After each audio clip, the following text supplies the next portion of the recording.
I'm standing outside the courthouse in downtown London, Ontario, a city where just over 1 week ago, police and politicians and media officials have said that a hate crime took place against a Muslim woman. The case made national headlines. On June 20th, a hijab-wearing Muslim woman, a mother, was shopping at a London grocery store, the Super King supermarket, with her young son. At some point during her shopping experience, a woman allegedly came up, punched her, removed her hijab, and spat on her, all the while shouting some form of slurs and swear words in a heavy accent. That's all we heard about this case. Now, she reported the incident to London police, who released this photograph that the hijab-wearing woman had taken of the suspect. Police asked for help in identifying her.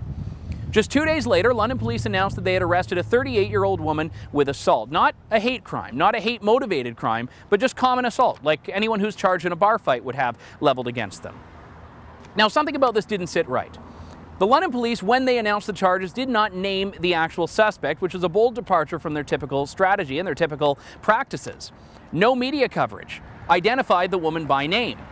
No one talked about who this woman was that was charged with this horrific crime against the Muslim community by being a crime against one Muslim woman. So I had to look into it further. This was a crime that was identified by Ralph Goodale, who tweeted out that this was a hate crime. An NDP member of provincial parliament, Peggy Sattler, said this was a hate crime. News coverage across the country said this was a hate crime, even though London police, by their own admission, were not actually charging this woman with any hate crime, nor were they even investigating it as such. I did not find the name of the accused, the name of the woman charged, anywhere, so I had to go down to the courtroom myself to do it. I accessed public court records, documents that showed there was no publication ban. So anyone who didn't identify this was just because there was a lack of motivation there.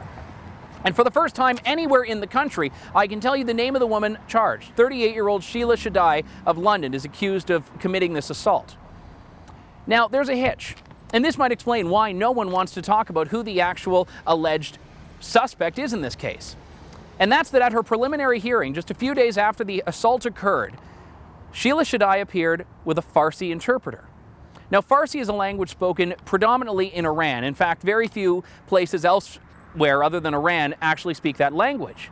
Iran has a population of 99.4% Muslim.